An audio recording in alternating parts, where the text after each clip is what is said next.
7 o'clock evening and I am supposed to speak on India at Next. I was just talking to the editors and the program coordinators that who would like to listen at 7 p.m.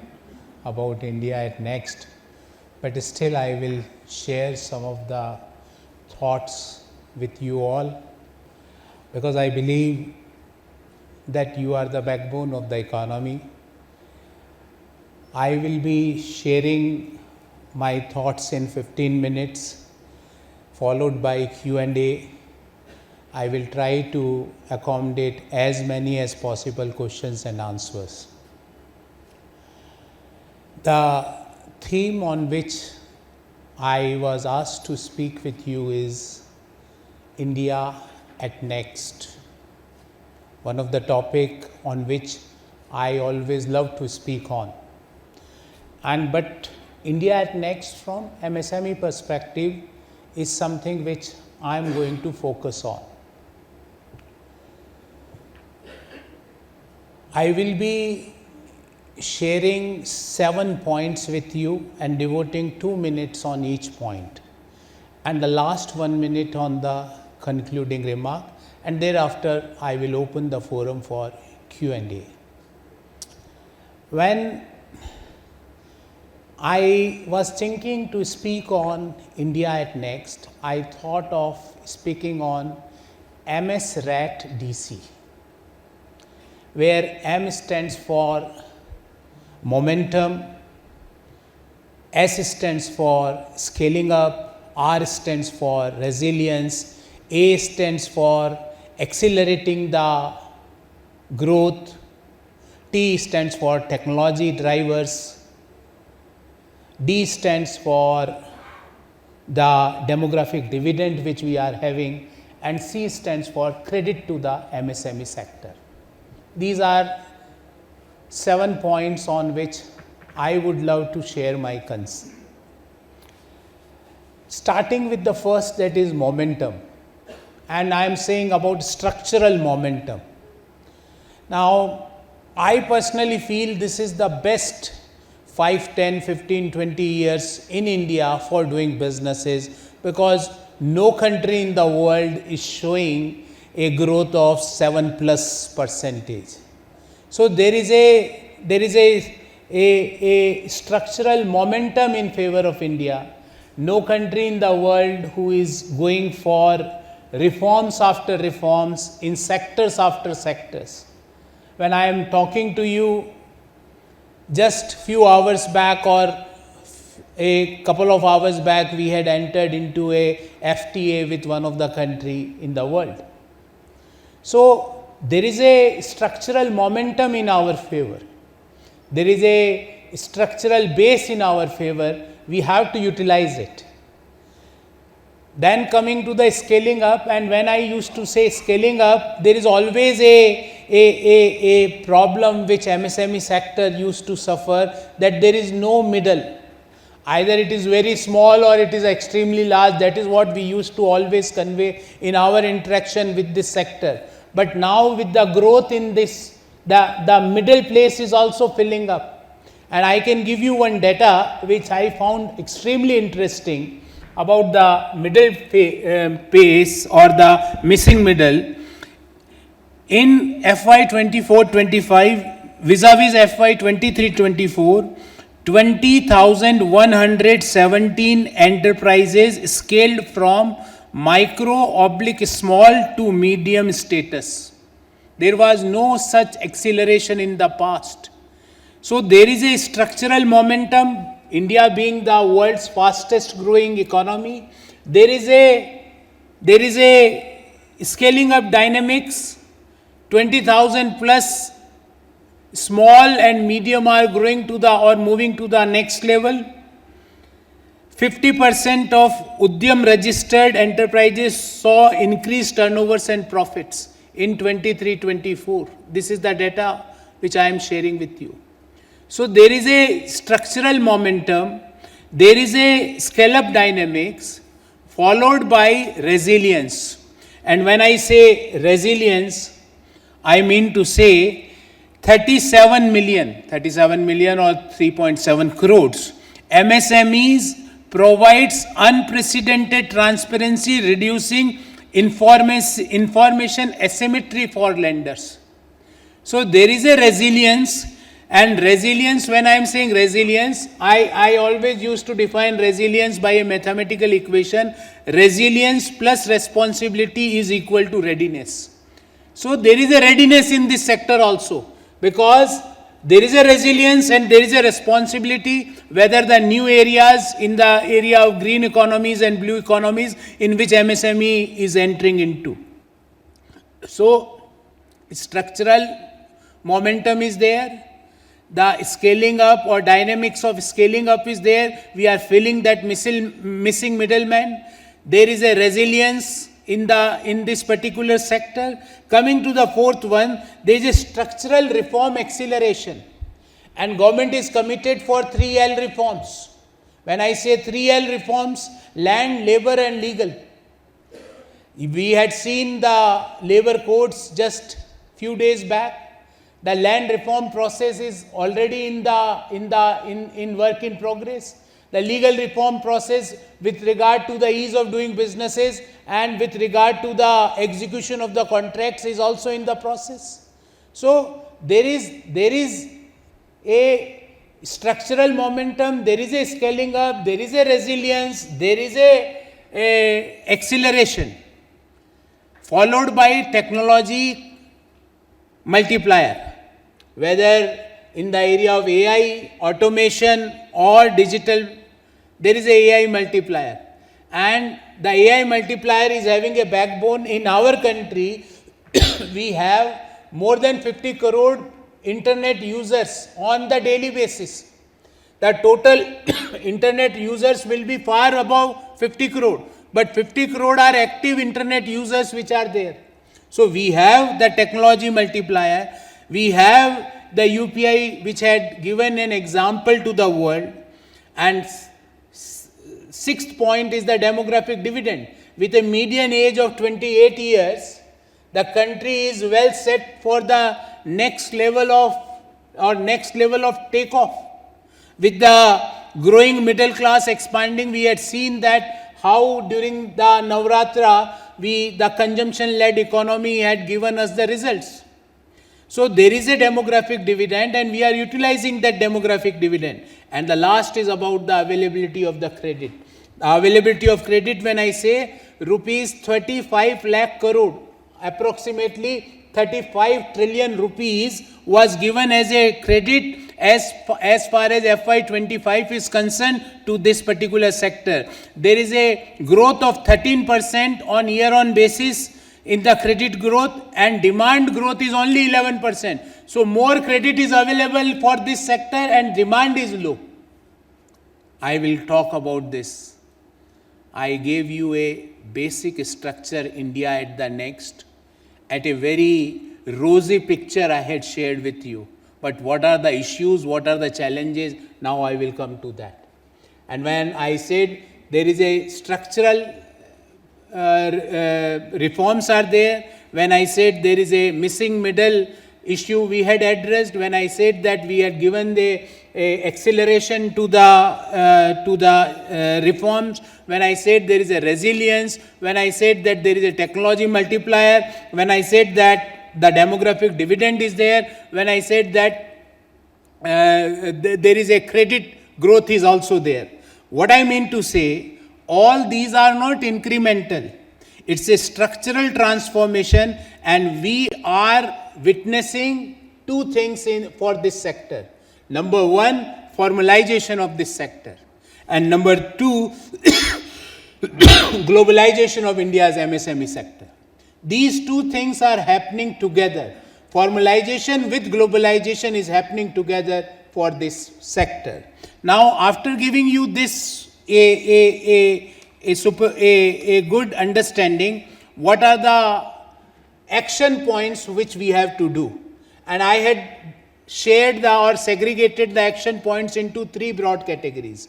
Action points for policymakers, action points for entrepreneurs, and action points for the ecosystem players like banks or financial institutions or service providers.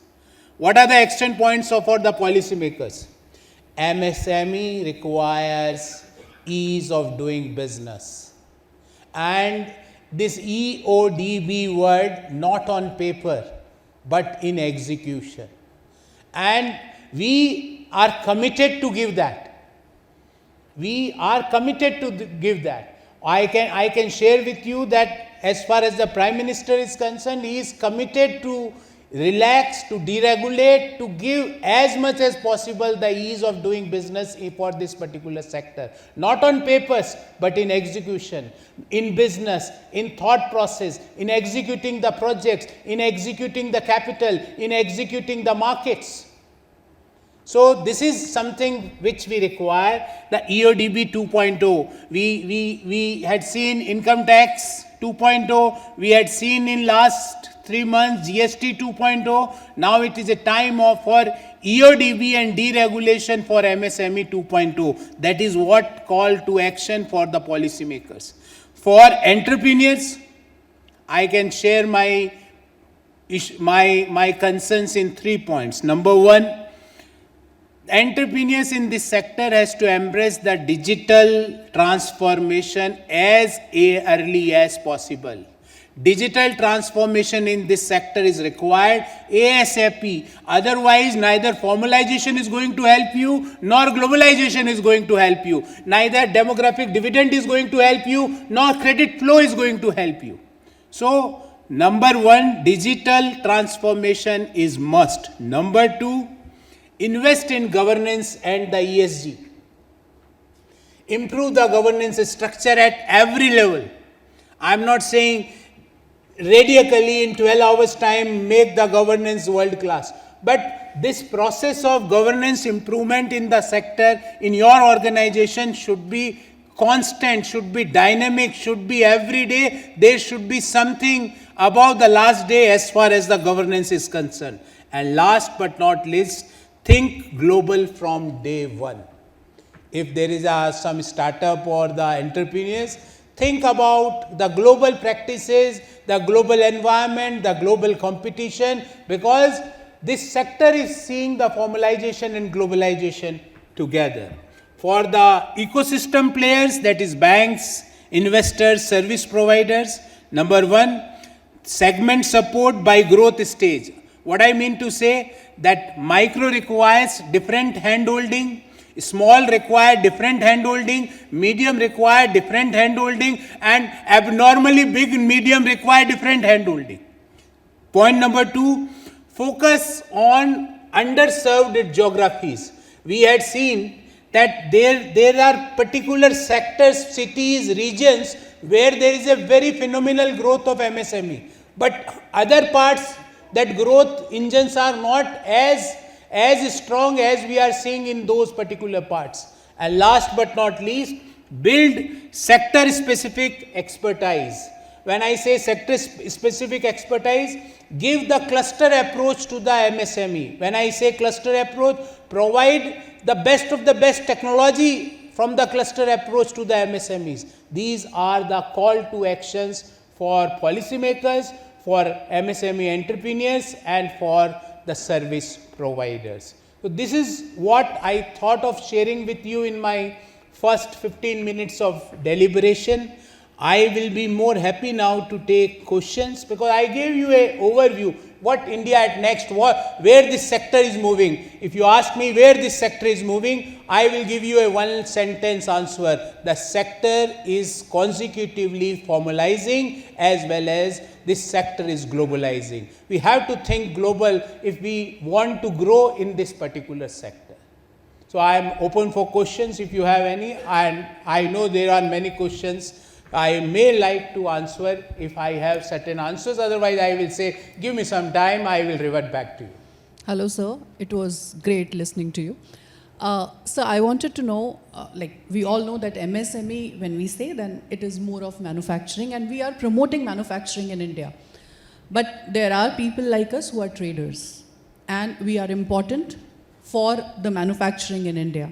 So what are the, I want to know what are important things which we are doing for the traders in India, as you showed for the ecosystem also, like you have told that what ecosystem should do. Again, there should be something for the traders. Ma'am, one line answer, first of all, then 6 line answers, followed by one line. PLI scheme. This is the answer in one word, that what we are doing. The PLI, and we are seeing the benefits of the PLI, especially in the electronics, semiconductor, or the high-end manufacturing is concerned. I can give you another example, and I always used to say that one of the collateral benefit of Operation Sindoor is that we are now having a growth of MSME in the defense sector. Correct. There's a collateral benefit we got. Yes. There is an order book of around 3 lakh crore for that particular sector, and you and me both know, and many of us know, that there are certain cities in our countries where there is a phenomenal growth of defense sector MSMEs. True. And not only that, they are patenting their technology. I met someone, just giving one example, a small, very small micro enterprise in some part of Maharashtra, and he is having a patented work which he is supplying to the submarines.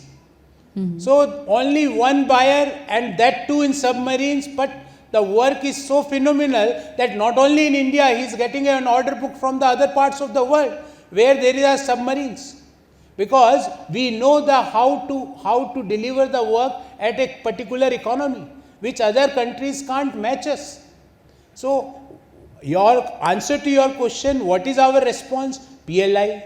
Then government commitment for the capex, like for FY26, there is a capex expenditure by government of 11.21 lakh crore or 11.21 trillion rupees, and this capex is giving a particular infrastructure which may be leveraged by the MSME sector.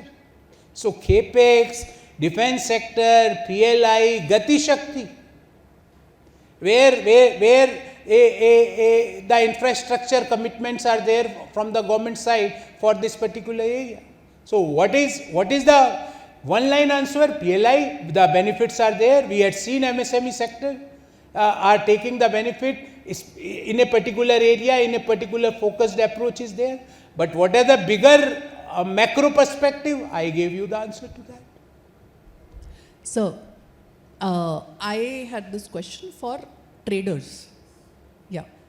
So, traders, basically, the people who would buy from, say, one place and sell it to the manufacturers. So, if I tell you about my company, we are into defense.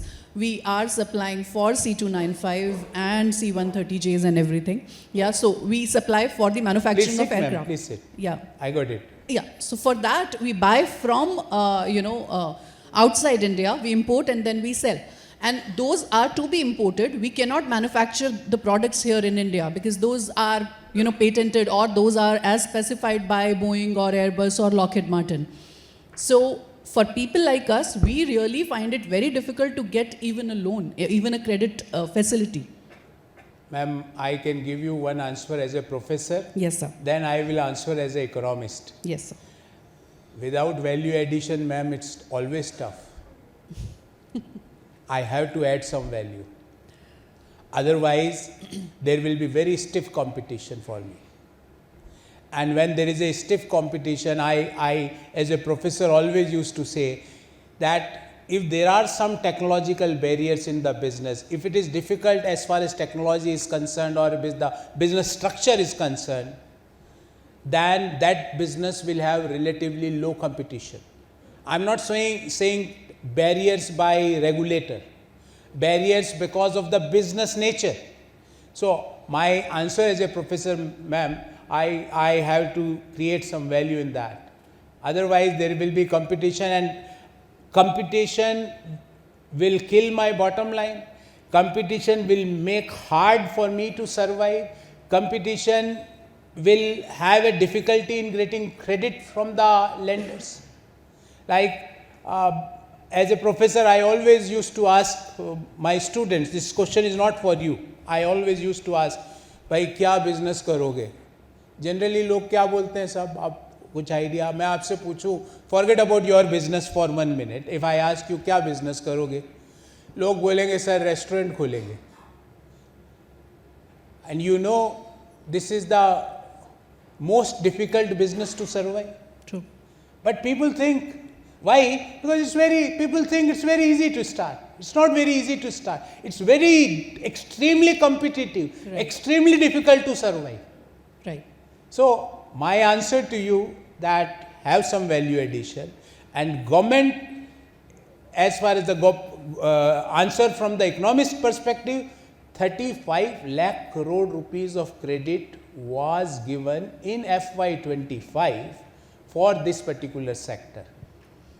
So if unfortunately you are not able to get that, then there may be some issues, some challenge. I am not aware of the exact fact, but my advice to you as a professor, not as an economist, because economists generally don't give advices. So my advice to you that have some value addition. Sure. Can I just add one? Please. Thank you. Ma'am, what you're saying as a trader, ma'am, because I come from MSME, so I say, बोल देता हूँ आवाज भारी है मेरी. The biggest support that government is giving, thanks to Sir's advisory, is the marketing support. You go and exhibit your product, for which the expenses is taken by the government of India, is a very big support, sir. When you exhibit, for example, in any of the expos, I give your airfare, I give your stall fare, I give your per day hotel fare, I give your logistic fare. That's the biggest support. That's a scheme. There's We a need to scheme. talk about it Yes. then. Please. Sir, can I ask now, Professor Gaurav, a question to a professor? So while you have been speaking fluent and I understand each and every point, sir, where we are missing and we want your intervention is the capacity building. Sir, it has taken us 65 years to create Capacity Building Commission of India. Indian MSMEs will not scale. Now I'm asking an economist, if you're not building your capacity, sir, what emphasis are you giving from that side? See, capacity building, deregulation and EODB 2.0. There is a single point answer. And I am of the firm belief that we should have a ecosystem where I used to say this model as I&O model, inform and operate. So we are working on that. I can tell you government is very serious about that, especially for the micro, that inform and operate rather than filings and approvals, I&O model. And on a test basis, 1 or 2 states of our country had passed the legislation also on I&O model. Now that legislation is also because of the direction and guidance by Government of India. But we are thinking of EODB 2.0, and as I told you, not EODB on papers, that I am asking instead of 20 pro formas, I am asking 3 pro formas. This is required, but this is called as EODB 1.0. But 2.0 EODB is the excess of customers, ease in excess of customers, ease in excess of capital, ease in excess of patents, ease in excess of thoughts, ease in excess of technology. This is EODB 2.0. I am telling earlier I used to ask 40 forms from you, now I am asking 1 form. That era, that level we had crossed. Now I want that with this 1 forum, you can get capital, you can patent your work, you can get your customers. You want to expand from this 1 forum from micro to small, possible. You want to change your organizational structure from LLP to partnership or partnership to private company or private company, you want to go public in the SME segment. That is with 1, if we are getting that with that 1 pro forma, that is EODB 2.0. So that is the answer, that what is the support, what is the structural reforms, the deregulation, EODB 2.0 and I&O operate. Inform and operate should be the punchline for this particular sector. I believe, unfortunately, due to the paucity of time, we will not be able to take any Ma'am, questions. I will take 2-3 questions Sure, because sir. these at least आप सवाल पूछ लो 3-4 लोग फिर मैं सबके जवाब दूंगा. Good evening, sir. I agree with you that we are going through formalization and globalization together. But I seek your able direction on certain challenge we face as a manufacturer. Like formalization, the grind of formalization is adding a lot of cost in terms of compliance and all that. And globalization, because of certain reasons out of the control, like tariffs and certain restrictions on imports, which has shot up the prices of the imported material. MSMEs are actually facing a grind in this globalization. Okay, So what do got you, it. Yes, sir. What's your question? Yeah, sir, it's always a pleasure listening to you. My question, I come from the upskilling space, and since you mentioned about the MS RAT DC, I was just wondering if there's a plan for government to incentivize people or businesses which use technology. And I'll be very specific. So for example, in the education space, people who operate businesses offline, which is, let's say, schools and educational institutions, they are not charged any GST, whereas in a tech space which kind of democratizes education, makes it possible for even people in the tier 2, tier 3 cities to get access to high quality education, they are charged a GST. So is there some plan, some roadmap on doing away with this? Okay. Any other question? No? I can answer these two and then conclude. Let me answer with yours. You were talking about cost of formalization. We had done various studies on that. In fact, I did one project for the government. The ultimate and true cost reduces by formalization. What you personally feel that, oh, I have to now register, I have to hire some consultant, he will charge fees. But the benefits which you are going to get in the form of government schemes, interest subventions, the direct capital arrangement without any consultant. So ultimately the cost of formalization is lower than the cost of informalization. But initially I feel, because हमारी आदत नहीं है ना 10,000 20,000 रुपये का आदमी रखने की, हमारी आदत नहीं है फाइलिंग करने की, पर उस फाइलिंग से मेरे को इंटरेस्ट सबवेंशन लोन पे मिलेगा, उसको मैं कैलकुलेट ही नहीं करता हूँ. So formalisation reduces the cost in the long term. Formalisation helps economy to be monitored economy. Otherwise I don't know. If I am saying my 80% economy is informal, now whether economy is going in X direction, Y direction, I don't know, because I can't do survey of entire informal sector, each business. I can't go send someone पिछले साल की sales कितनी थी, इस साल की कितनी है, जीडीपी में कितना contribution, I don't know. So formalization always helps. Why we were informal? I am not saying this is wrong, but as we were growing, we are formalizing. Earlier we were informal because that was the need of hour of that particular time. So your question that formalization is going to increase your cost of operations? No. Coming to your about the GST, you asked about technology. See, there are two types of handholding and you should be very clear about. Forget about those handholdings where someone is going to directly transfer money in your bank account. That is not called as handholding. That is spoon feeding. So nobody, even now parents are also not doing spoon feeding to the kids.